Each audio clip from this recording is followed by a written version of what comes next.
کنید، شکرانه همین سرزمین کنید، شکرانه کنید که چنین وطن عزیز و محبوب دارید.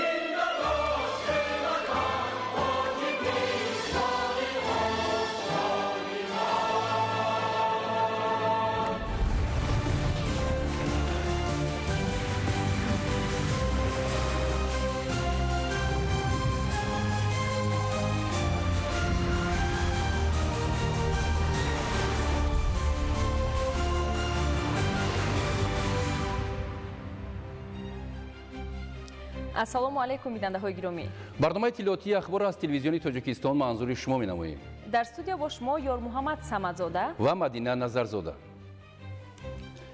21 октябр дар қасри миллат президенти ҷумҳурии тоҷикистон, пешвои миллат муҳтарам Эмомалӣ Раҳмон, роҳбарони ҳайатҳои прокуратураҳои генералии кишварҳои иштирокдори иттиҳоди давлатҳои мустақилро, ки барои иштирок дар ҷаласаи 35-уми шӯрои ҳамоҳангсозии прокуророни генералӣ дар шаҳри Душанбе қарор доранд, ба ҳузур пазируфтанд. президенти кишвар муҳтарам Эмомалӣ Раҳмон таъкид карданд, ки баргузории ҷаласаи навбатии шӯро дар давраи раёсати Тоҷикистон дар иттиҳоди давлатҳои мустақил дар арафаи 30-солагии таъсиси он аҳамияти хоса дорад.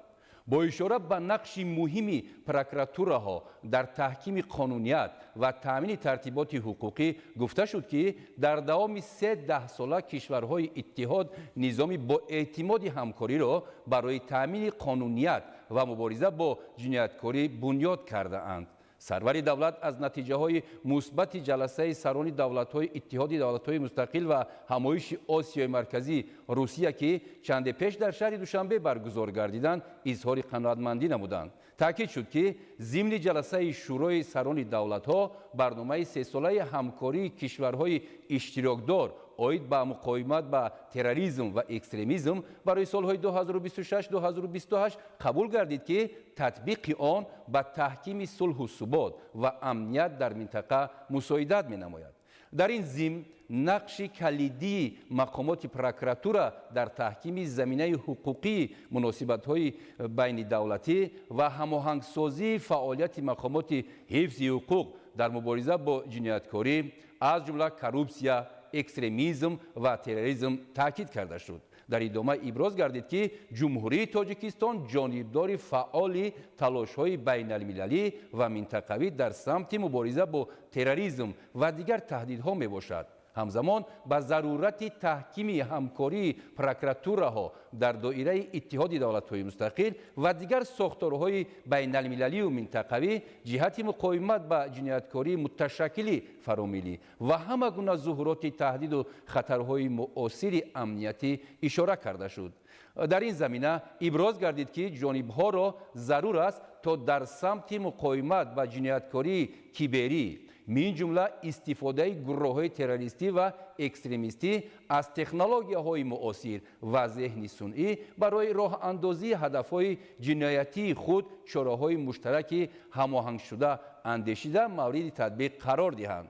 дар фарҷом изҳори бовар карда шуд, ки натиҷаҳои ҷаласаи 35-уми шӯрои ҳамоҳангсозии прокуророни генералӣ ба тавсияи ҳамкории судманд ва мубодилаи самараноки таҷриба мусоидат менамояд. имрӯз дар шаҳри Душанбе ҷаласаи 35-уми шӯрои ҳамоҳангсозии прокуророни генералии кишварҳои узви иттиҳоди давлатҳои мустақил баргузор гардид. дар ҷаласа масъалаҳои ҳамкории соҳавӣ ва мубориза бо ҷинояткорӣ мавриди баррасӣ қарор гирифтанд. ҳамкорони мо шарҳи бештар медиҳанд. дар ҷаласа ҳайати мақомоти прокуратураи кишварҳои узви иттиҳоди давлатҳои мустақил, ҷумҳурии Арманистон, ҷумҳурии Озарбойҷон, ҷумҳурии Беларус, ҷумҳурии Қазоқистон, ҷумҳурии Қирғизистон, Федератсияи Россия, ҷумҳурии Тоҷикистон ва ҷумҳурии Ӯзбекистон, ки дар шӯрои ҳамоҳангсозӣ намояндагӣ мекунанд, инчунин котиботи шӯрои ҳамоҳангсозии иттиҳоди давлатҳои мустақил иштирок намуданд. ба ҳайатҳои прокуратураҳои генералӣ, аъзоёни шӯрои ҳамоҳангсозӣ ё намояндагони ваколатдари онҳо роҳбарӣ мекарданд. ҳайати вакилони котиботи шӯро зери роҳбари котиби иҷроияи шӯрои ҳамоҳангсозӣ Юрий Николаевич Жданов дар ҷаласа иштирок намуданд. Дар ҷаласа муовини прокурори генералии Туркманистон, муовини котиби генералии Иттиҳоди давлатҳои мустақил, котиби генералии созмони аҳдномаи амнияти дастаҷамъӣ, раиси кумитаи думаи давлатии Федератсияи Россия оид ба амният ва муқовимат ба коррупсия, роҳбари маркази зидди террористӣ Иттиҳоди давлатҳои мустақил ва раиси шӯрои роҳбарони воҳидҳои иктишофии молиявии давлатҳои иштирокчии Иттиҳоди давлатҳои мустақил ширкат варзиданд. дар ҷаласа таҷрибаи беҳтарини мақомоти прокуратураи кишварҳои узви Иттиҳоди давлатҳои мустақил ки дар шӯрои ҳамоҳангсозӣ намояндагӣ мекунанд мавриди таваҷҷӯҳ қарор дода шуданд. аз ҷумла масъалаҳои таъмини амнияти экологӣ, масъалаҳои актуалии мусодираи амволи ғайриқонунӣ ба даст овардашуда, такмил додани системаи чораҳои ҷавобгарии ҷиноятӣ автоматикунонӣ ва мониторинги таҳлили баррасии муроҷиатҳои шаҳрвандон ва мубориза бо расмиятчигӣ дар баррасии шикоятҳо дар мурофиаи ҷиноятӣ, ҳифзи ҳуқуқи ноболиғон, мубориза бо ҷинояткорӣ дар соҳаи технологияҳои иттилоотию коммуникатсионӣ, экстремизм ва терроризм, назорат аз болои иҷрои қонунгузорӣ дар соҳаи сохтумон дида баромада шуда, доир ба онҳо таклифҳои мушаххас пешниҳод гардиданд. вазъи ҷинояткорӣ, корҳои тафтишотӣ, фаъолияти прокурорӣ, амалияи татбиқи шартномаҳо дар соҳаи ҳамкории байналмилалии ҳуқуқӣ дар мубориза бар зидди ҷинояткорӣ дар давлатҳои аъзои Иттиҳоди давлатҳои мустақил дар соли 2024, татбиқи барномаҳои ҳамкории давлатҳои аъзои Иттиҳоди давлатҳои мустақил дар соли 2024, аз ҷумла барномаи байнидавлатии тадбирҳои муштарак оид ба мубориза бар зидди ҷинояткорӣ барои солҳои 2024-2028, барномаи ҳамкории давлатҳои аъзои Иттиҳоди давлатҳои мустақил дар мубориза бар зидди терроризм ва экстремизм барои солҳои 2023-2025, барномаи ҳамкории давлатҳои аъзои Иттиҳоди давлатҳои мустақил дар таҳкими амнияти сарҳадӣ дар сарҳадҳои беруна барои солҳои 2021-2025 мавриди баррасӣ қарор дода шуданд. ҳамчунин бо овоздиҳии умумии прокурори генералии Федератсияи Россия Александр Владимирович Гутсан ба ҳайси раиси шӯрои ҳамоҳангсозии мақомоти ҳифзи ҳуқуқи давлатҳои аъзои Иттиҳоди давлатҳои мустақил интихоб гардид. бо қарори шӯрои ҳамоҳангсозӣ прокурори генералии ҷумҳурии Тоҷикистон Воҳидзода Ҳабибулло Саидулло ва прокурори генералии ҷумҳурии Қирғизистон Асаналиев Мақсад Кубатович бо нишони сарисинагӣ прокурори фахрии давлатҳои Иттиҳоди давлатҳои мустақил сарфароз гардонда шуданд. бо медал барои таҳкими қонуният ва тартиботи шӯрои ҳамоҳангсозӣ прокуратураҳои генералии Иттиҳоди давлатҳои мустақил, ҳамчунин намояндагони мақомоти прокуратураи кишварҳои узви Иттиҳоди давлатҳои мустақил ки аъзои шӯрои ҳамоҳангсозӣ мебошанд мукофотонида шуданд. бо натиҷаи ҷаласа протоколи ҷамъбастӣ ба имзо расида, қарорҳои дахлдор қабул ва ҷои баргузории ҷаласаи навбатӣ мувофиқа карда шуд. ҳамчунин дар ҳошияи ҷаласа як қатор вохӯриҳои дуҷонибаи прокурорҳои генералии давлатҳои узви Иттиҳоди давлатҳои мустақил ки дар шӯрои ҳамоҳангсозӣ намояндагӣ мекунанд, аз ҷумла вохӯриҳои дуҷонибаи прокурори генералии ҷумҳурии Тоҷикистон баргузор гардиданд.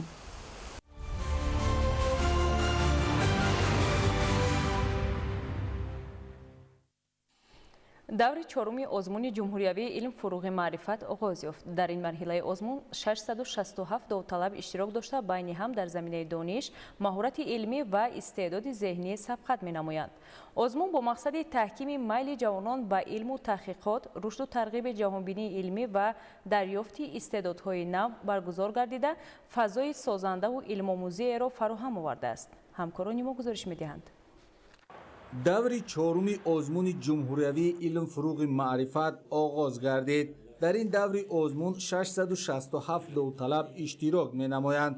таъкид гардид ки барои боз ҳам такмил ва таҳким бахшидани раванди баргузории озмун ва ҳавасмандсозии бештари иштирокчиён дар соли 2025 ба озмуни ҷумҳуриявии илм-фуруғи маърифат номинатсияи нав зеҳни сунъӣ ва барномасозӣ низ илова карда шуда барои ғолибони озмун 24 ҷой зиёд карда шуд. қаблан озмун аз рӯи 7 номинатсия математика, физика, астрономия, химия, биология, география, технологияи иттилоотӣ, ихтироъкорӣ ва навоварӣ доир мешуд.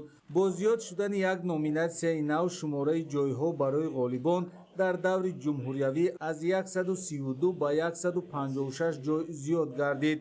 ман соли дуюм аст ки дар ин озмун иштирок мекунам аз номинатсияи технологияи иттилоотӣ. ман дар даври якуми ин озмун сазовори ҷои аввал ва дар даври дуюмаш бошад сазовори ҷои дуюм гаштам ва ҳоло бошад дар даври ҷумҳуриявӣ иштирок дорам. озмуни ҷумҳуриявӣ илм фуруғи маърифат таҳти сарпарастии президенти ҷумҳурии Тоҷикистон пешвои миллат муҳтарам Эмомалӣ Раҳмон бо мақсади рушди тафаккури техникӣ, тарғиби ҷаҳонбинии илмӣ, дастрасӣ пайдо намудан ба техникаю технология, тавсеяи ихтироъкорӣ ва навоварӣ, пайвасти илм бо истеҳсолот, ҷалби бештари хонандагону донишҷӯён ва дигар қишрҳои ҷомеа ба омӯзиши фанҳои риёзӣ дақиқ ва табиӣ, дарёфт ва муаррифии истеъдодҳои нав дар ин самтҳо доир мешавад. аз рӯи 8 номинатсия дар 3 донишгоҳҳо аллакай муваззаф шуданд. қисмати номинатсияи химия дар факултаи химияи донишгоҳи миллии Тоҷикистон, номинатсияҳои биология, география, физика дар бинои шаҳраки донишҷӯёни донишгоҳи миллии Тоҷикистон ва номинатсияҳои ихтироъкорӣ ва технологияи иттилоотӣ бошад дар донишгоҳи техникии Тоҷикистон ба номи Муҳаммад Осимӣ дорад ки баргузор гарда истодааст. соли панҷум аст ки дар Тоҷикистон озмуни ҷумҳуриявии илм фуруғи маърифат бо мақсади амалисозии 20-солаи омӯзиш ва рушди фанҳои табиатшиносӣ, дақиқ ва риёзӣ дар соҳаи илму маориф баргузор мешавад. баргузории озмун давоми солҳои 2021-2024 нишон дод ки таваҷҷӯҳи насли наврасу ҷавон ба омӯзиши илмҳои дақиқ, табиӣ ва риёзӣ хеле зиёд гардидааст. ҳамин тавр соли 2025 барои ҳар ғолиби ҷойи сеюм 30 000 сомонӣ, ҷойи дуюм 50 000 сомонӣ, ҷойи якум 70 000 сомонӣ ва барандаи шоҳҷоиза 140 000 сомонӣ муқаррар гардидааст.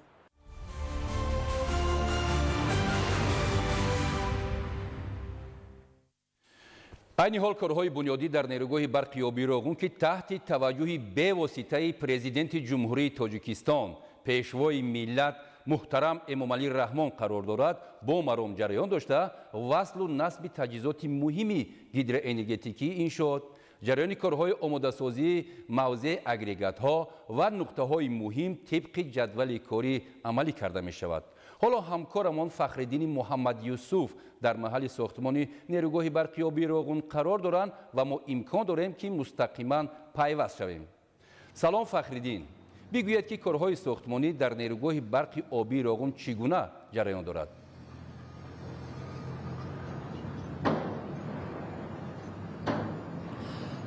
салом ёр муҳаммад, салом бинандагони гиромии телевизиони Тоҷикистон. айни ҳол гурӯҳи эҷодии телевизиони Тоҷикистон дар иншооти муҳими аср дар нерӯгоҳи барқи обии Роғун фаъолият дорад ва мавзее ки мо қарор дорем сарбанди нерӯгоҳи барқи обии Роғун аст ва фаъолияти моро ҳоло мутахассисон мушоҳида карданд ва аз мо бо дар назар дошти муҳим будани талаботҳои бехатарӣ талаб доранд ки кӯлоҳи бехатариро басор кунем ва мо ҳатман бо риояи ин талабот фаъолиятро идома хоҳем дод. ташаккур. хоб худро муаррифӣ мекардед.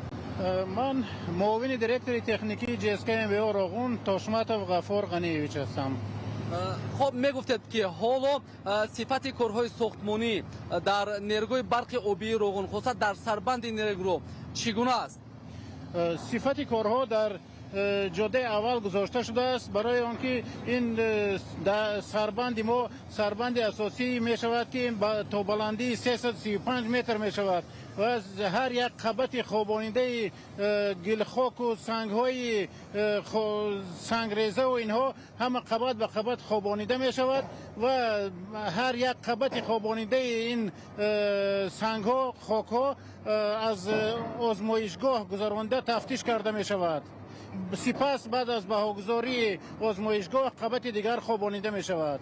хоб то ба ҳол кадом корҳо иҷро шуданд? то ба ҳол мо аллакай корҳои گلخاک ریزی یادروی پلاتین تا سطح 1116 و از 1 متر از سطح بحر برداشتیم. سطح آب انبار در سطح 1100 متر از سطح بحر برداشتیم، تیار شد. ما حاضر هدف داریم که طبق سپارش سرور دولتمون اقتصادیات انرژتیکی باید رسیده گیریم. در سال 2026 در سطح 1140 متر از سطح بحر آب رو برداریم و سطح گلخاک یادرو ما تا سطح 1155 متر برداریم. سال 2027 سال باشد ما این سطح آب انبار را تا سطح 1150 متر برداشته، آب سطح یادرو را تا 1175 متر باید برداریم. خب عین حال در موضوعهای ساختمانی روحیه کاری متخصصان چگونه احساس می‌شود؟ روحیه کاری متخصصان بسیار خوب است.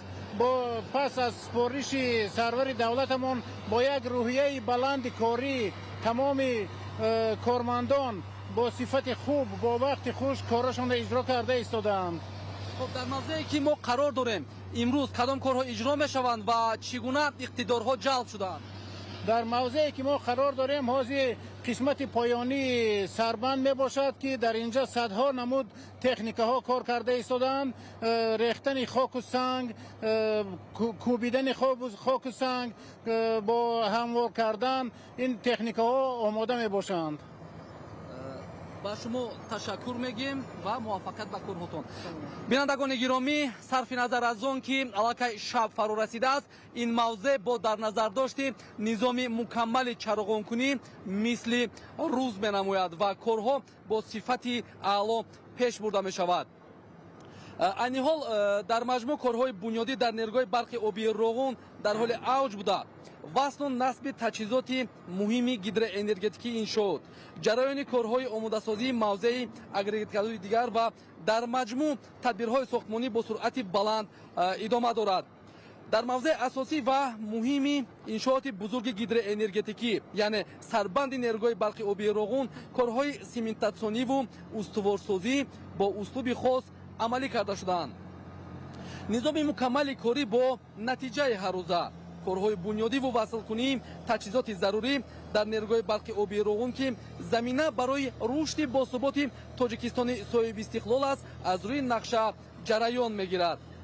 چنین است امروزی روغن یعنی آینده در تاریخ زحمت و تلاش سازنده هر یک متخصص را صحیفه های رنگین چون نشانه نگاه می‌دارد. در نقطه ساختمانی نیروگاه برق آبی روغن که هر یک مرحله های مهمی این انشاءات گیدروانرژتیکی مملکت به شمار می رود، کارهای بنیادی با صفت بلند اجرا می شوند. روحیه بلندی کاری با افتخار کلی احساس شده. نیروی سازنده کارگران و متخصصان نیروگاه برق آبی روغن را دوچند نموده تمام تدبیرها با عزم و اراده قوی از روی نقشه پیش بینی شده اجرا می گردد. همین طریق برای نائل شوی به موفقیت تمام امکانات و اقتداری کاری ثمراناک استفاده می گردد. باید گفت که در روند کارهای ساختمانی که مطابق به استانداردهای معاصر با نظر داشتی تکنولوژی خاص بنیادی سربند ادامه دارد، اجرای کارهای زمینی، نصب و وصل دستگاه و تجهیزات ضروری عملی گردیده، زیچی قبط مواد خوابانیده شده و دیگر کارهای مربوط به ساختمان سربند بهای خاص میگیرند. 335 متر یعنی سربند نیروگاه برق آبی روغن که بلندترین سطح و از روی شکل و اسلوب از سنگ و آمیخته ها عبارت می باشد اهمیت مهمی بیولوژی دارد. در این قطعه ساختمانی که یکی از نقطه های مهمی بنیادی محسوب می یابد، کارها روزانه و هم شبانه از روی اراده کامل ساختمانچیان با سرعت اجرا شده. این موضوع از حاضر علاقه به مکان فیضبار تبدیل یافته است. این حال در یادروی سربند نیروگاه ریختن گلخاک اجرا شده. خوابانیدن جنس‌های مخصوصی انتخاب شده دریایی که با تکنولوژی خاص آماده می‌شوند جریان دارد. آن با اهمیت و مهمیت این انشاءات مستحکم گردانده می‌شود. ёдрас мешавем ки то ин дам дар ядрои сарбанд, арматурбандӣ, бетонхобонӣ, галереяҳои ядрои сарбанд, васлу насби сегментҳо ва хобонидани бетони кӯбидашуда пурра ба итмом расонда шудааст. сохтмон дар ядрои сарбанди нерӯҳои барқи обии Роғун яке аз нуқтаҳои муҳими бунёдии иншоот дониста мешавад, зеро ин қисмати асосӣ ва обногузари сарбанд мебошад. дар ядрои сарбанд ҳоло механизмҳои пуриқтидор ва садҳо нафар коргарон фаъолият доранд. умуман корҳои сохтмонӣ дар тамоми нуқтаҳои нерӯҳои барқи обии Роғун дар асоси ду бас шабу рӯз сурат мегирад. айни ҳол дар асоси лоиҳа татбиқи сифатноки корҳо бо ҳисси баланди масъулиятшиносии мутахассисону сохтмончони ин қитъаи сохтмонӣ амалӣ шуда, иҷрои он бе тамдиди ҷадвали корӣ пеш меравад. бо чунин рӯҳияи созанда дар замони ҷаҳонишавӣ ва пешрафти куллӣ нақш ва аҳамияти Роғун боз ҳам манфиатовар мегардад.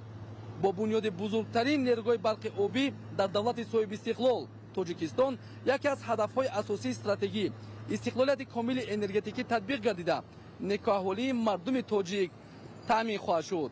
бинандагони гиромӣ, ҳоло мо кӯшиш мекунем бо даст додани имконот аз мавзеъҳои дигари сохтмонӣ дар иншооти муҳими гидроэнергетикии кишвар, яъне дар нерӯҳои барқи обии Роғун ба шумо боз маълумоти бештар манзур намоем.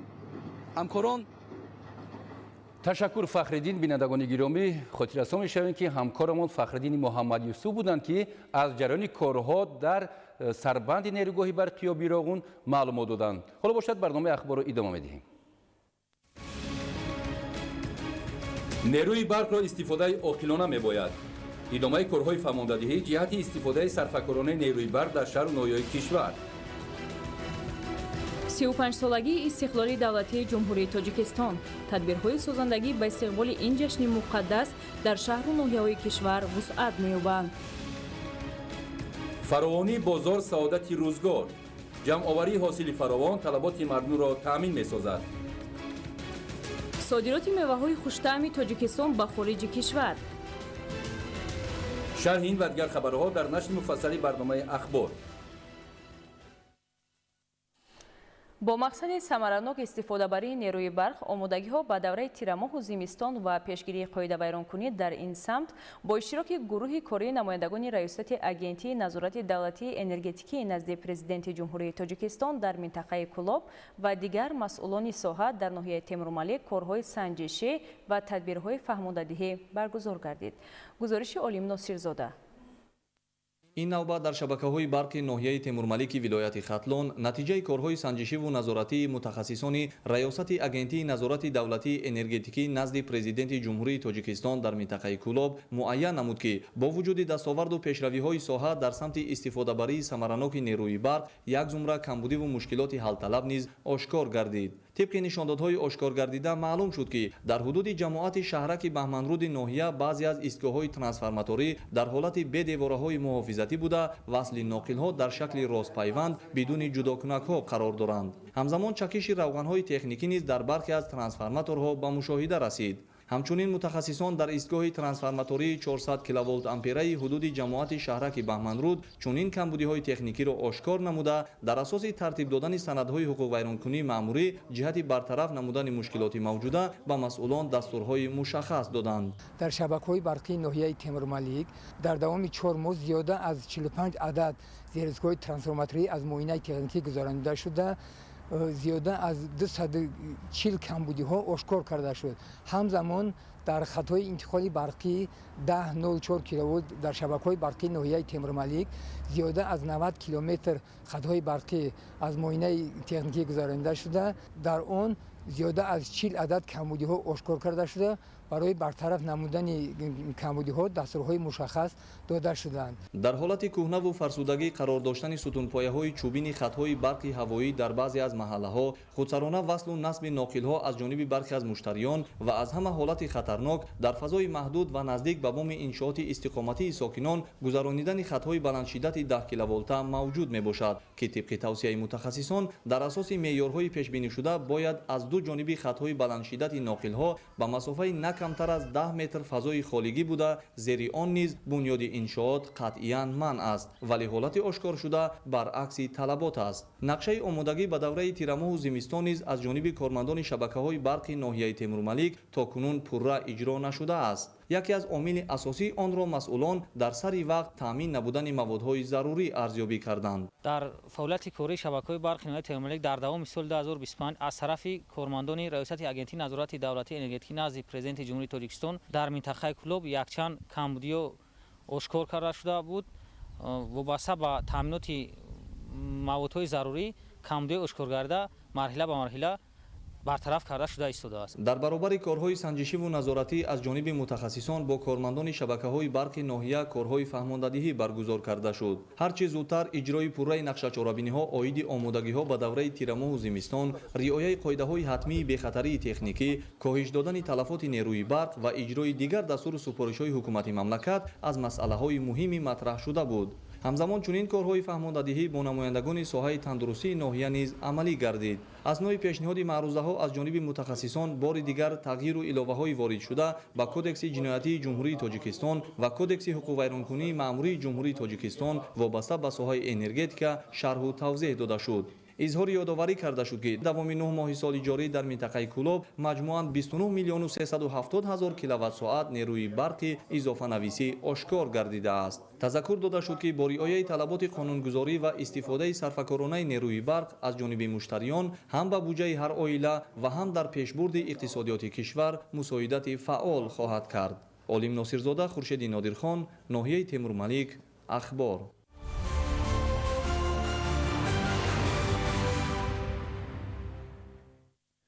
дар шаҳри Бӯстон бо мақсади коҳиш додани сарфи нерӯи барқ ва пешгирӣ аз талафоти он, татбиқи лоиҳаи ҷумҳурӣ оид ба гузариш ба низоми муосири билингӣ ба роҳ монда шудааст. бо мақсади кам кардани сарбории шабакаҳои барқӣ ва истифодаи самараноки энергия, кормандони раёсати агентии назорати давлатии энергетикӣ назди президенти ҷумҳурии Тоҷикистон дар шаҳри Хуҷанд корҳои фаҳмондадиҳиро байни аҳолӣ анҷом медиҳанд.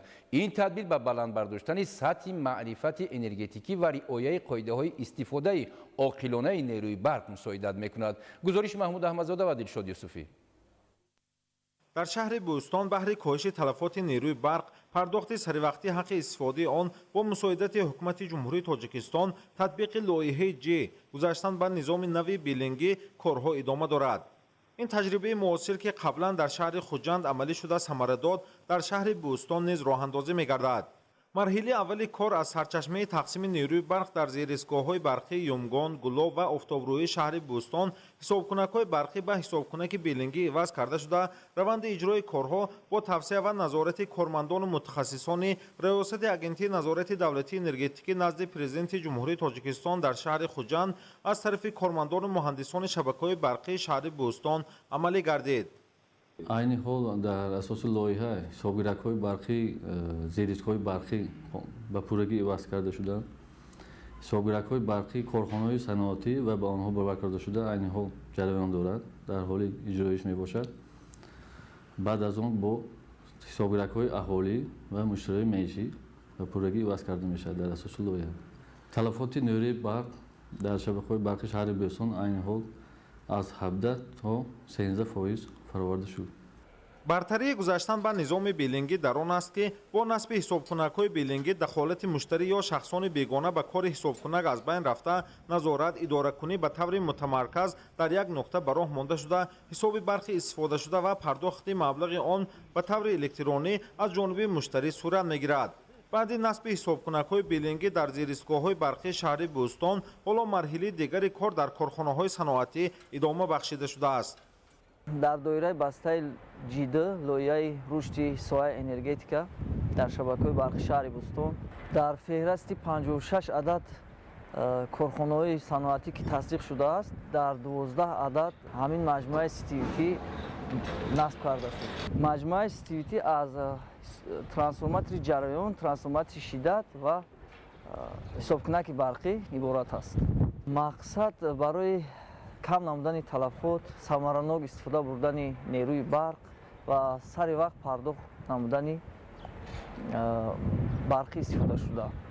کارمندان و متخصصان ریاست اگنتی نظارت دولتی انرژتیکی نزد پرزیدنت جمهوری تاجیکستان در شهر خوجند بهر پرثمر گذرانیدن دوره تیرماه و زمستان که در روزهای سردی طلبات به نیروی برق بهر گرم کردن منزل‌های استقامتی، انشاءات کار و خدمت‌رسانی زیاد می‌شود، جهت صرف انرژی برق، استفاده بیشتر از منبع‌های آلترناتیوی، رعایت قاعده‌ها، پرداخت سریوقتی مبلغ استفاده نیرو، تدبیرهای فهماندهی، صحبت و ملاقات با ساکنان شهر خوجند و بوستان را بیشتر نموده ورق‌های توسعوی تقسیم می‌نمایند تا در فصل سرما تأمین همگان با نیروی برق با اعتماد گردد.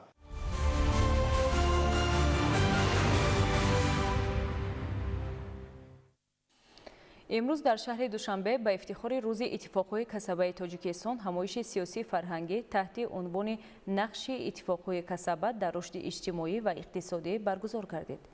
همایش با هدف تحکیم موقع اتفاقهای کسبه در جامعه، تقویت حفظ حقوق و منفعت‌های کارمندان و مساعدت به پیشرفت اجتماعی و اقتصادی کشور برگزار شده با اشتراک نمایندگان کسب و کار گوناگون، تشکیلات‌های جمعیتی و کارگران و کارمندان ساحه‌ها صورت گرفت. گزارش در این خصوص. نقش اتفاقهای کسبه در رشد اجتماعی و اقتصادی تحت همین عنوان همایش سیاسی و فرهنگی با ابتکار کمیته جمهوریوی اتفاقهای کسبه کارمندان حزب خلقی دموکراتی تاجیکستان در دانشکده طبی اجتماعی تاجیکستان بخشیده به روز اتفاقهای کسبه تاجیکستان که همه ساله 24 اکتبر تجلیل می‌گردد برگزار شد. در چاره‌بینی مسئولان کمیته اجرایی مرکزی حزب خلقی دموکراتی تاجیکستان، فدراسیون اتفاقهای کسبه مستقل تاجیکستان، اتفاق کسبه کارمندان ساحه معارف و علم، تشکیلات جمعیتی جوانان سازندگان وطن، اعضایان اتفاقهای کسبه و فعالان حزب اشتراک نمودند. گفته شد که همکاری ثمره‌بخش حزب خلقی دموکراتی تاجیکستان با اتفاقهای کسبه در عملی گردیدن هدفهای استراتژی و تطبیق سیاست اجتماعی مساعدت نموده ایستاده است.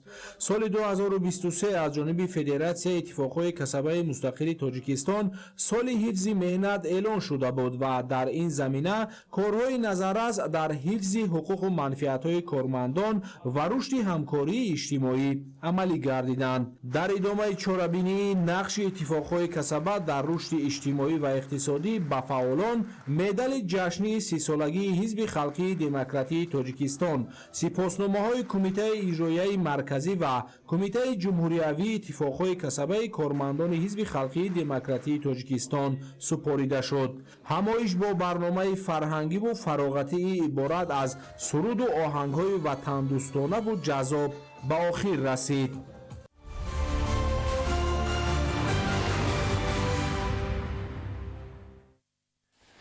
در دایره تطبیق یکی از هدف‌های استراتژی حکومت جمهوری تاجیکستان صنعت‌کنونی با سرعت کشور در ولایت مختار کوهستانی بدخشان یک قطار کارخانه‌های نوی صنعتی به استفاده داده شدند. از جمله کارخانه نوی اسفالت براری که در ناحیه شغنان موقع دارد به فعالیت آغاز نمود. کارخانه دارای اقتدار استحصالی از 80 تا 120 تن اسفالت در یک شبانه روز میباشد. این اقدام قدم مهم در سمت رشد انفراستراکچور راهسازی و تقویت اقتدار استحصالی منطقه به حساب می رود. گزارش همکاران ما در خصوص. تا نیمه دوم سالهای 2000 در حدود شهر خاروخ و ناحیه شغنان کارخانه استحصال اسفالت وجود نداشت. پس از آن یک کارخانه خرد در شهر خاروخ به استحصال این محصولات مشغول گشت. طلبات روزافزون به اسفالت زیاد گردیده لازم آمد که باز یک کارخانه دیگر تأسیس داده شود. تیر ماه سال روان در دهه برسم جماعت دهات سوچان ناحیه شغنان کارخانه اسفالت براری به فعالیت شروع نمود. تجهیزات زمانوی برای این کارخانه از دولت چین دسترس گردیده برای بنیاد کارخانه 2,800,000 سومانی مصرف گردید و 15 نفر کارگران محلی صاحب جای کار دائمی گردیدند. طور معلوم گشت کارخانه موافق درخواست اداره و مؤسسه‌های دولتی محصولات استحصال می‌نماید. عین حال محصولات آن برای اسفالت پوش نمودن قطعه معین راه‌های اتومبیلگرد حدود ناحیه شغنان و شهر خاروخ روانه گردیده ایستاده است. با استفاده از محصولات کارخانه اسفالتبراری قطعه راه автомобилгард از موضع ریوک تا دهه برسم اسفالت پوش گشته ایستاده است. این قطعه راه از بین خواجگی های سر راه گذشته زیر خاک و چنگ میماند. اکنون این مشکلات برطرف گشته راه خوش صفت بیگرد و خاک می باشد. در برابر محصولات کارخانه اسفالتبراری دهه برسم نویه شغنان، شرکت چینایی چاینا رود با اسفالت پوش نمودن قطعه های الهیده راه بین المللی دوشنبه قلعه خم خاروخ مرغاب قلمه در موضع برسم بند می باشد. شرکت نامبرده داروی کارخانه اسفالتبراری خودی بوده با پوشاندن اسفالت در راه بین المللی بند است. موضع برسم کلخوزآباد پورا اسفالت پوش گشته خواباندن آن تا دهه تنگ ادامه می یابد. مهیره طاهر، مبارک‌شاه رستم، ناحیه شغنان، اخبار.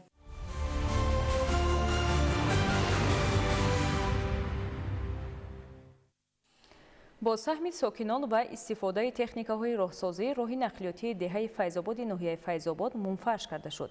این اقدام در دایره عملی سازی هدف‌های سازنده و مساعدت بر رشد اینفراستراکچور محلی انجام داده شده است. ساکنان دهه در آینده نیز سهم فعالانه می‌گذارند و در دایره برنامه‌های دولتی نیت دارند یک قطار انشاءات مهم اجتماعی و خدمت‌رسانی بنیاد نمایند تا شرایط زندگی در دهه باز هم بهتر گردد. همکاران ما گزارش می‌دهند. راه نقلیاتی دهه فتح‌آباد جماعت شهرک 30 سالگی استقلالیت ناحیه فیض‌آباد که با مرور زمان تعمیر طلب گردیده بود، امروزها با سهم ساکنان دهه در پرتو هدایت‌های سازنده به استقبال از جشن 35 سالگی استقلالیت دولتی جمهوری تاجیکستان تعمیر و نوسازی گردیده ایستاده است که این از حس وطن‌دوستی مردم روستای مذکور بشارت می‌دهد. توسط تکنیک‌های صاحبی و با سرجمعی ساکنان و مردان برومند راه دهه فتح‌آباد که از مرکز ناحیه در مسافه 20 کیلومتر دور جایگیر است همکنون منفرش می‌گردد. راه نقلیاتی از جانب راهسازان با پهنایی 5 متر و بلندی 8 سانتی متر منفرش گردیده ساکنان مقصد دارند که شفت راه نوسازی گردیده را مطابق با طلبات امروزه نمایند.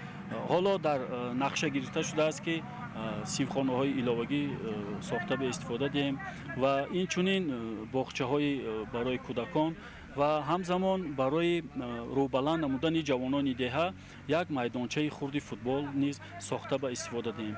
عین زمان راه نقلیاتی دهه فتح‌آباد توسط تکنیک‌های فوریخته‌دار در مسافه 1500 متر منفرش گردانیده شد. همکنون با منفرش گردیدن راه مذکور رفت و آمد مهمانان و ساکنان به مرکز ناحیه خیلی بهتر می‌گردد. ساکنان و جوانمردان برومند دهه فتح‌آباد ناحیه فیض‌آباد در برابر تجدید و نوسازی نمودن راه محلی آینده نزدیک مقصد دارند که در دهه انشاءات نوی تا مکتبی بنیاد نمایند. حسی بلندی وطن‌دوستی و افتخار ملی جوانمردان دهه اساس آبادی دهه و بنیاد انشاءات نو و استقبال از جشن 35 سالگی استقلالیت دولتی ارزیابی کرده می شود. محمد علی عبدالکریم خیرالله خال مومنزاده، فیض‌آباد، اخبار.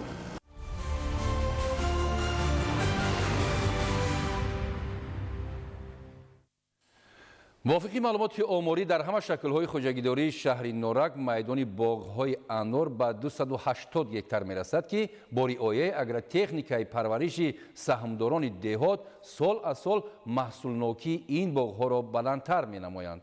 شرح بیشتر در تهیه گلچهره ستار.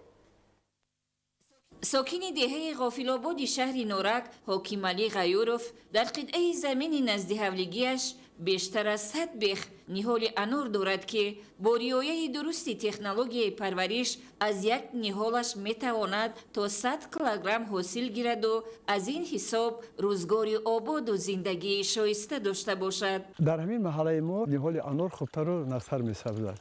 برای ما کوشش میکنیم که هر سال شماره وای زیادتر میکنیم چون که همین زندگی ما وابسته به همین نهال است. گوییم خطا نمیکنیم چون که ما در اینجا هر سال تا 5 تن انار گرفتن ما ممکن است. تجربه بی سابقه‌اش در پرورش این میوه گرمی دوست امکان می‌دهد که سال از سال از ثمر مهنت منفعتی بیشتر به دست آورد. رسش نور آفتاب ممکن بسیارتر باشد که حاصلش هم خوب است، صفتش هم خوبتر می شود.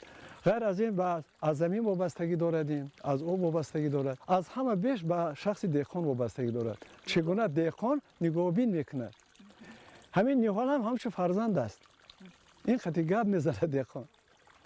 اینا میفهمد چی میخواهد. آب در کار، غذا در کار. سری وقت باید آب موندن در کار، سری وقت غذا دادن در کار، شاخ نودای خشک بریدن در کار، تازه کردن در کار. این همش از این مهارت کردانی امون دیخان وابستگی داره. این انارپروری صاحب تجربه کوشش می نماید که محصولاتش صفت خوبی مالی و صادراتی داشته باشد و طلبات خریدار را قانع سازد. در برابر کسب آموزگاری این مردی کار دیده امکان می یابد که 28 سوتیخ زمین نزد حولگیش را ثمرناک استفاده برده فرزندان را نیز در روحیه مهنت دوستی و قدر نمودن هر کف خاک زرخیز دیار تربیه نماید. پدرمون به همین کسب و کار مشغول بودن، دیگه بودن و کسب ما از اونها آموختیم.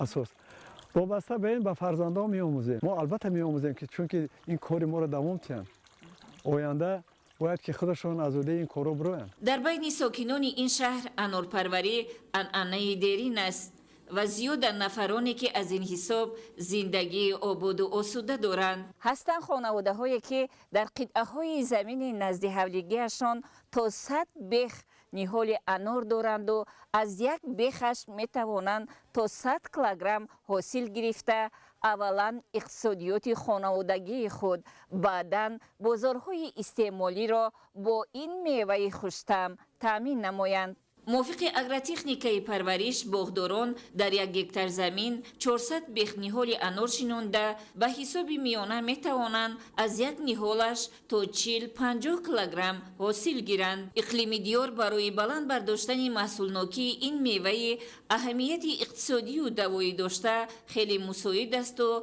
خواجگیداران مرحله به مرحله میدان این باغ‌های حاصل دهنده و صادراتی را وسیع‌تر نموده تلاش می نمایند که در برابر قانع ساختن طلبات اهالی و تامین بازارهای استعمالی از کارکرد این میوه از لحاظ اکولوژی تازه نیز فایده خوبتر به دست دارند. امروز شکریان میکنیم که با سپارش سرور دولت من در همین قریب که در هر یک کوچه‌های ما در همین سرای راه حتی اجازتی به سودا برآوردن محصولات دهقانا شد. ما از این خرسندیم که ما یگان خراجات زیادتی نمیکنیم. باغداران شهر شکرانه میکنند که دوران صاحب استقلالی آنها در فروش محصولات آزادی کامل و از برکت مهنت روزگاری آباد دارند.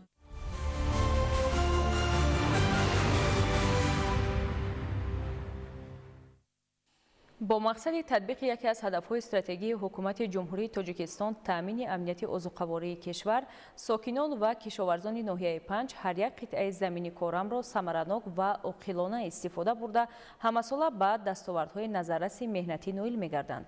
عین حال در میدان‌های کشاورزی ناحیه زراعت و سبزیجاتی که شده نشأونمای خوب داشته، کشاورزان امید دارند که از آن حاصل دلخواه محصولات به دست خواهند آورد. گزارش نوبتی ادامه بخش همین موضوع است. امسال کشاورزان ناحیه دوردست 5 از 12238 گکتار زمینی کورم در کشت اول 48 گکتار آن را سبزی کش نموده از آن تا 20 تن حاصل به دست آوردند. حالا باشد در کشت تکراری در میدان 302 گکتار کشت سبزی خوشصفت را به راه ماندند که نشأونمایشان خوب به نظر می رسد. تامین امنیت عضوقواره کشور که از هدفهای استراتژی حکومت مملکت به حساب می رود، با مقصد رسیدن به این هدف ساکنان و کشاورزان ناحیه زمین‌های کورم آبی را ثمرناک و عاقلانه استفاده نموده همساله اولین شده محصولات تر و تازه کشاورزی را وارد بازارهای شهر و ناحیه‌های مملکت می‌نمایند. در ناحیه 15195 گکتار زمین‌های کشت موجود میباشد که از آن جمله 12238 گکتارش زمین‌های کورم آبی میباشند. در کشت اول کشت کارتوشکا، پیاز براه مانده شده بود که از آن کشت‌های گذرانده شده حاصل خوب به دست آوردیم و حاضر در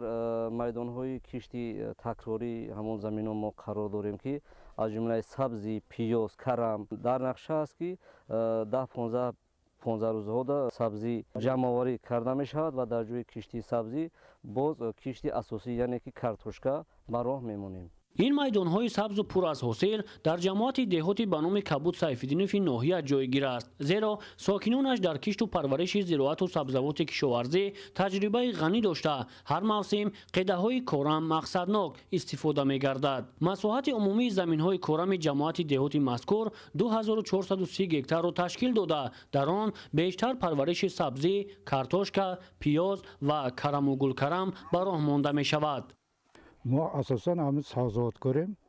حاضر نه دیده است همه جا سبزی کرم و دیگه پیاز کردگیان. البته حاصل خوب شدگیه حاضر سبزی را میگیرن جوش کارشکر میکنن. اساساً ما کارشکر شرطر میکنن. دههای ماده اساساً قریب 50 گکتار کارشکر میکنن. حاصل نکه خوبه حاضر. خوجگیداران استفاده با ثمر زمین را در بهتر شدن سطح نیکو اهالی، غنی گردیدن اقتصاد خانوادگی و مهمتر از همه عامل اساسی تامین بازارهای استعمالی با انواع گوناگون کشاورزی ارزیابی می‌نمایند. رعایت درست و سریوقتی اگروتکنیکای کشت و پرورش و گرفتن حاصل فراوان کشاورزان و خوجگیداران را هوسمند نموده است که من بعد نیز مزرعه‌های کورم مقصدناک استفاده شده بازارهای استعمالی با نامگوی محصولات کشاورزی تامین گردد. شاهزاده سمندر، موسی نور محمد، ناحیه 5 اخبار.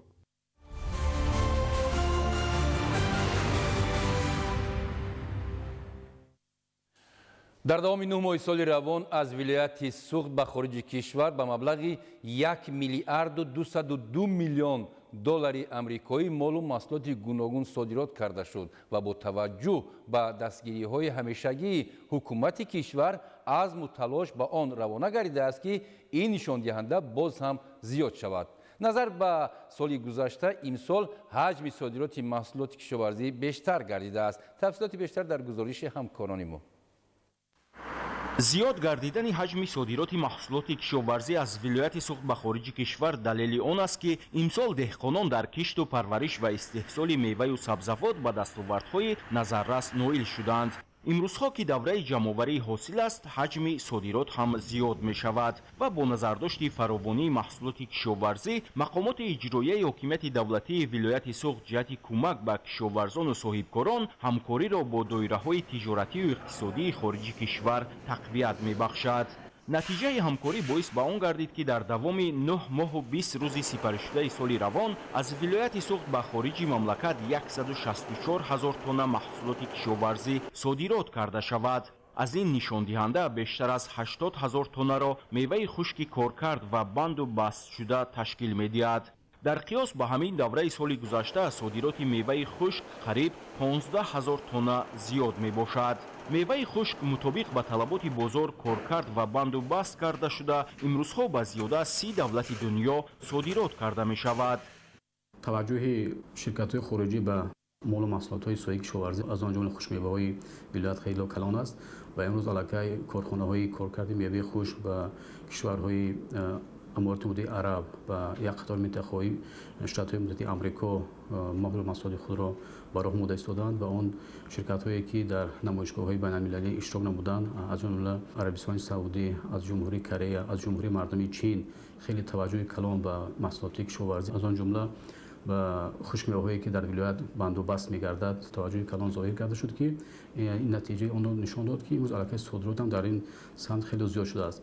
اگر در گذشته محصولات کشاورزی خاصه میوه و سبزیجات در بیشتر موارد بدون کارکرد صادرات کرده میشد، طی سالهای اخیر با فعال گردیدن کارگاه و کارخانه‌های نوی صنعتی اساساً به خارج کشور محصولات تیار انتقال می‌یابد.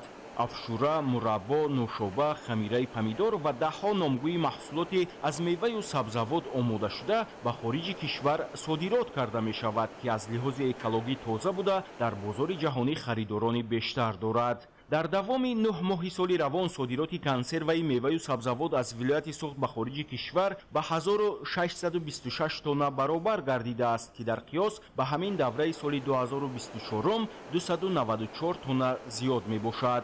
سال روان با مورد بهره‌برداری قرار گرفتن کارگاه‌های استحصالی در نزد جمعیت دارای مسئولیت محدود سیردریا، جمعیت دارای مسئولیت محدود دارا ارتفود و فعال شدن 4 خط نوی استحصالی در جمعیت سهامی پوشیده آبی زلال، حجم صادرات محصولات تیار زیاد گردید. کارخانه سردریا، کارخانه آبیزولال این محصولات سویا کشاورزی کارکرد کرده افشورهای میوه‌ای خود را با جمهوری‌های ترکمنستان، فدراسیون روسیه، کارخانه آبیزولال حتی تا منطقه شتات‌های متحده آمریکا افشورهای میوه و آبهای نوشابه خود را صادرات نموده ایستادند. ҳоло азми хоҷагидорону соҳибкорони вилояти суғд ба он равона шудааст ки ҳаҷми содироти хурмо, анор ва дигар намуди меваҳои шаҳрбори тоҷикистон бештар шавад, зеро дар боғоти вилоят ҳосил фаровон буда имконияти содирот ҳам бештар аст. абдуваҳоби абдусаттор, Ильёс Бобоҷон, вилояти суғд, ахбор.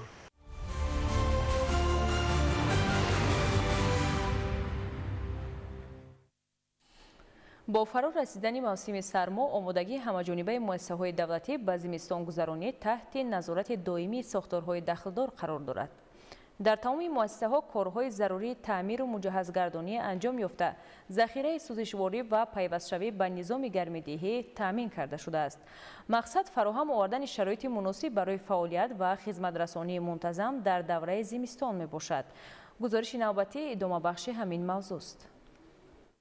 کارمندان ساحه معارف شهری کانیبادام با مقصد به مشکلی گذرانیدن فصل سرما چاره‌های ضروری می‌اندیشند. تا امروز همه 55 مؤسسه‌های تعلیمی با انگشت و هیزم و دیگر نمود مواد سوخت تامین شده، شیشه‌بندی صنفخانه‌ها و اتاق‌های فنی پورا به آخر رسانیده شده است. در مؤسسه تعلیمی تحصیلات عمومی مکتب خصوصی که یکی از کلانترین مکتب‌های شهر محسوب می‌یابد، به خوبی درک می‌کنند که فراهم ساخت شرایط‌های سازگار و گرم بودن صنفخانه‌ها بر روند تعلیم تنها تأثیری مثبت خواهد داشت. از اینجاست که با مقصد تأمین نمودن مؤسسه تعلیمی با گرمی در دوره تیر ماه و زمستان سالهای 2025-2026 کارهای تعمیری و نگهداری به انجام رسانیده شده، دکخانه‌های انگشتی خودمختار مؤسسه و موسم تیر ماه و زمستان آماده میباشد. هر دو بینای مکتبمان با سیستم گرم‌دهی نصب کرده شده است. ما در مکتب در فصل زمستان برق را صرفه‌کارانه استفاده می‌بریم. مؤسسه تحصیلات میانه عمومی رقم 33 جماعت دهات کوهندیار باشد، دارای 34 صنفخانه و شرایط مساعد تعلیم و تربیه بوده، در آن 1639 نفر خوانندگان به تعلیم و تربیه فرا گرفته شدند. چون صنفخانه‌های مکتب به طور متمرکز گرم کرده می‌شوند، در دایره معرکه آمادگی و موسم زمستان مأموریت انگشت، هیزم و دیگر مواد ضروری ذخیره نمودند. در روند آمادگی به موسم تیر ماه و زمستان در مؤسسه تحصیلات میانه عمومی رقم 32 با دستگیری صاحبکاران سخاوتپیشه محل و پدر و مادران 70 تریزه صنفخانه‌ها به تریزه‌های پلاستیکی عوض کرده شده، برای تأمین معتدل گرمی بنا و انشاءات 22 تن انگشت و 10 متر مکعب هیزم ذخیره کرده شده است. در مکتب برای گذرانیدن مشغولیت‌ها تمام شرایط‌های ضروری مهیا بوده، 44 نفر آموزگاران و 597 نفر طالب علمان سبق می‌آموزند. طبیبان و کارمندان بیمارخانه مرکزی ناحیه دیوشچچ جهت اجرای قرار حکومت جمهوری تاجیکستان درباره سری وقت آماده نمودن مؤسسه‌های اقتصادی و اجتماعی مملکت به دوره تیر ماه و زمستان سالهای 2025-2026 زمستان امسال را با ذخیره 190 تن انگشت، 20 مکعب متر هیزم و 40 لیتر سوزشواری دیزلی سپری می‌سازند، زیرا مرکز یگانه گرم‌دهی بیمارخانه در حالت خوبی تکنیکی قرار داشته، بر علاوه دو گنراتور برق تولیدگر 30 کیلووات، دو گنراتور 7 کیلووات، یک چند عدد 1 کیلووات، 84 عدد بخاری انگشتی و همه دک‌های متمرکز باقی در بیمارخانه مرکزی و رقمی دهات آماده کار میباشند. علاوه بر این در مرکز یگانه گرم‌دهی مجموعه مادر و کودک دو دگ باقی وصل و نصب گردیده است که با مصرف اندک انگشت حجره‌های بینای سه آشیانه، شعبه‌های بیماری‌های کودکانه، تولدخانه، جراحی و ختنه را گرم نگاه می‌دارد. الحال طبیبان و متخصصان با استفاده از شرایط فراهم آورده حکومت جمهوری تاجیکستان سطح خدمترسانی طبی را به طور نمونوی به راه ماندند. حالا در 8 شعبه بیمارخانه مرکزی و 7 بیمارخانه رقمی دهاتی که از شعبه‌های جراحی، احیا، امراض درونی و زنانه، بچگانه، تولدخانه و چشم و گوش و گلو عبارت است، 515 کتی طبابتی موجود بوده، جهتی در فصل تیر ماه و زمستان در حجره‌های گرم و روشن به طبابت فرا گرفتن بیماران تمام شرایط موجوده مهیا کرده شده است. فعلا سطح آماده باشی بیمارخانه‌های مرکزی و رقمی حدود ناحیه دیوشچچ با موسم تیر ماه ماه زمستان سالهای 2025-2026 خوب به شمار رفته، برابر ذخیره انگشت و هیزم و سوزشواری دیزلی همچنین موادهای نیاز اول غذایی نیز ذخیره گردیدند که این هم 100% نقشه امساله را تشکیل می‌دهد. مورد ذکر است که به اهالی ناحیه توسط 8 شعبه بیمارخانه مرکزی و 7 بیمارخانه رقمی دهاتی خدمترسانی با صفت رسانیده می‌شود. تا امروز همه شعبه‌ها و بیمارخانه‌های رقمی و مرکزی ناحیه دوشتش با خرج مبلغ‌های بودجتی دولتی و سهم صاحبکاران وطنی از تعمیر خوشصفت برآورده با تجهیزات مختلف و معاصر طبی تامین گردانیده شدند. زیرا حفظ و نگهداری سلامتی کامل اهالی بیش از 180,000 نفره ناحیه محض از سطح آماده باشی طبیبان و کارمندان میانه طب به موسم تیر ماه زمستان سالهای 2025-2026 وابستگی کلان دارد. در دهه مولوی جماعت دهات راحتی ناحیه رودکی با سهم صاحبکاران و ساکنان دهه با مقصد فراهم آوردن شرایط بهتری دانش آموزی فرزندان خویش انشاءات نوی دو آشیانه تعلیمی بنیاد کرده شد. عین زمان در انشاءات بنیاد گردیده مرحله آخرین کارهای بنیادکاری ادامه داشته، مقامات اجرایی حکومت دولتی ناحیه رودکی تصمیم گرفتند که مکتب نو را با میز و کرسی تعلیمی مجهز گردانند. عین زمان در این مؤسسه تعلیمی 1227 نفر خواننده در 16 صنفخانه تعلیمی به تعلیم و تربیت فرا گرفته شدند. مؤسسه تحصیلات میانه عمومی رقم 51 دهه ماینکج دارای 18 صنفخانه بوده، بنای اساسی انشاءات مذکور سال 2002 و بنای علاوگی آن سال 2020 بنیاد گردیده است. با بنیاد گردیدن انشاءات تعلیمی علاوگی شرایط دانش آموزی 870 نفر خواننده در مؤسسه مذکور مطابق به طلبات امروزه می باشد.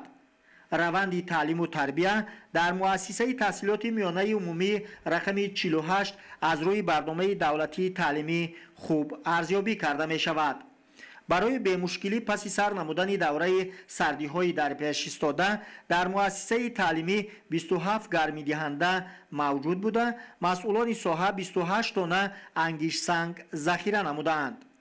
با فراهم آوردن شرایط ضروری و ذخیره مواد سوخت با باوری گفته می توانیم که در فصل زمستان 1623 نفر خواننده در صنفخانه های برهوای تعلیمی با گرمی تامین گردیده از آموزگاران تخصصمند دانش مکمل گرفته در روحیه وطندوستی و خویشتنشناسی و افتخار ملی به کمال می رسند. محمد علی عبدالکریم، خیرالله خالمومینزاده، رودکی اخبار.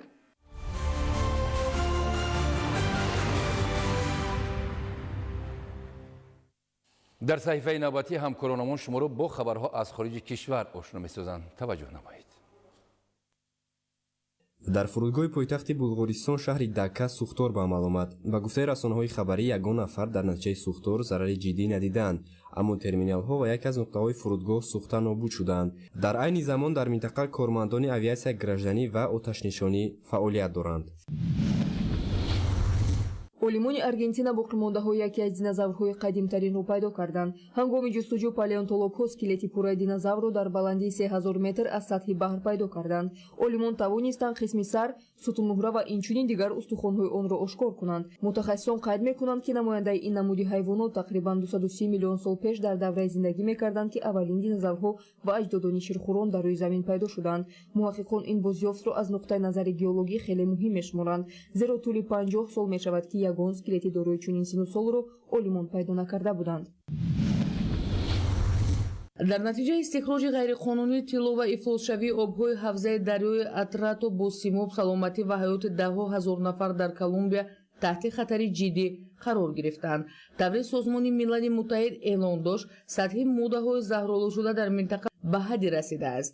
сокинони маҳаллӣ пурра аз ин дарё вобаста буда онро ҳамчун манбаи оби нӯшокӣ, моҳидорӣ ва кишоварзӣ истифода мебаранд. ба гуфтаи коршиносон истихроҷи ғайриқонунии тилло то ҳол яке аз мушкилоти асосӣ дар амрикои лотинӣ боқӣ мемонад. болоравии нархи ҷаҳонии тилло ва назорати заифи занҷирҳои таъминот сабаби афзоиши талабот ба металли ғайриқонунӣ гаштааст. симоб ки дар ҷараёни истихроҷи тилло истифода мешавад, об, моҳӣ ва хокро заҳролуд карда ба саломатии одамон ва муҳити зисти минтақаи Амазон зарари ҷиддӣ мерасонад.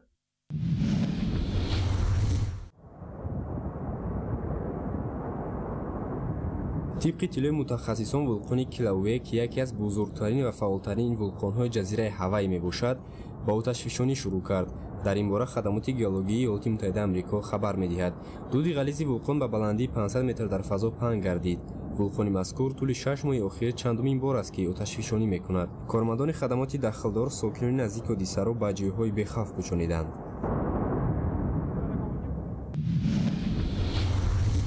дар ҳиндустон қатораи мусофирбарӣ ҳангоми сафар оташ гирифт. дар натиҷаи сӯхтор накам аз 10 нафар ҷароҳати вазнин бардоштанд. мутахассисон сабаби оташ гирифтани қатораи мусофирбариро дар канда шудани ноқилҳо арзёбӣ мекунанд. кормандони оташнишонӣ зуд ба ҷойи ҳодиса ҳозир шуда ҳамаи мусофиронро зуд аз ҷойи ҳодиса ба ҷойи амн кӯчониданд.